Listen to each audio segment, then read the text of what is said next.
it was awful. It was so awful that after they left, the mother went totally crazy, and they buried the baby, and they kept that shirt. And when Salam came back, he kept that shirt with him all this time. And then when we announced about this museum, he came to us and came to me that I remember that day when he came and said that whether we would be willing to accept that it's just one object. It's of just such one. many. I mean, and I think that tells. I mean, you don't need anything else in that museum.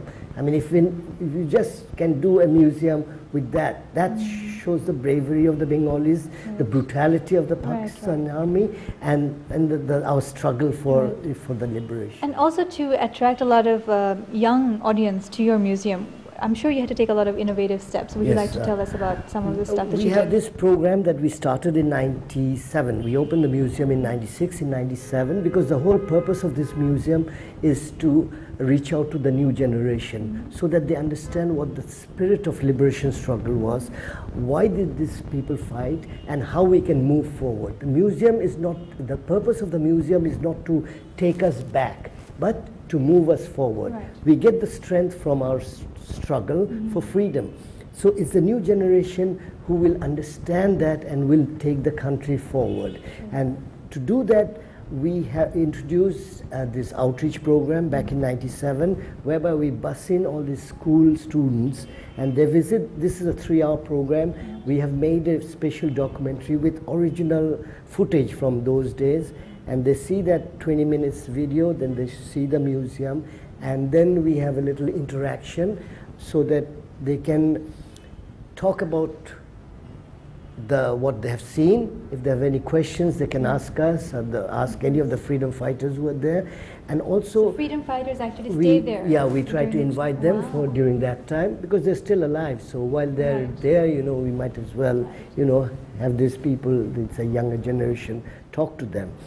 And then what we try to do most importantly is bring up the contemporary issues that can be related to what happened in '71. Because still now, you see, there is a genocide happening while somewhere else in some other countries while we are talking here.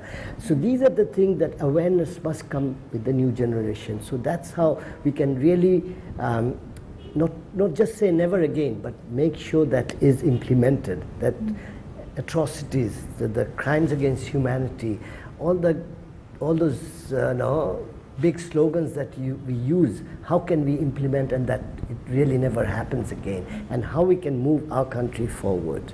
There's a lot of debate about how history about the Liberation War is distorted in textbooks and all that.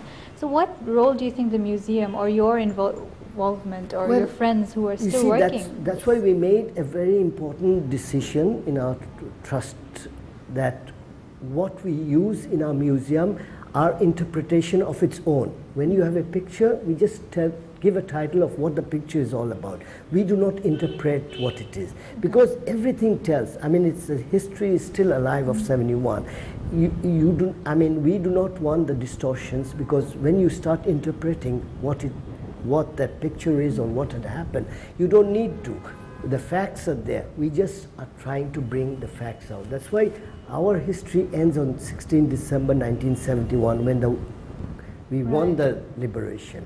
And after that, what happened is, very contemporary issues. But our liberation struggle and every details of that is just interpreted out there as it happened. We do not try to put our own words in it. So I think that way we are trying to avoid any of the distortion of the history. And it's very unfortunate that there's this distortions of history.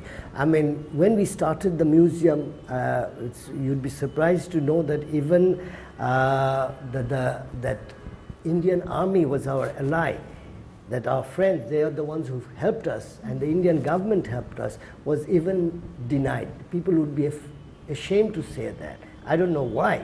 But it is, and then again about the liberation struggle, the freedom fighters were also not recognized. And because it was a time when those who fought against us, the Bengali collaborators who were involved in killing a lot of Bangladeshis, the Bengalis and the freedom fighters, they were given an opportunity to take over the control of the country, and many of them even became the ministers of this country. And even till now, we haven't had a trial of those collaborators or the war criminals. That, I mean, and we are saying that there was one of the worst genocide that was committed. Right. But those who committed, none of them have been punished, leave alone, I mean, not just punished, but they have not been even tried. I mean, we hear that there will be a process, the process is beginning, and I'm looking forward to that, I mean, and I believe it will happen, it has to happen. The truth must be told and justice must be done.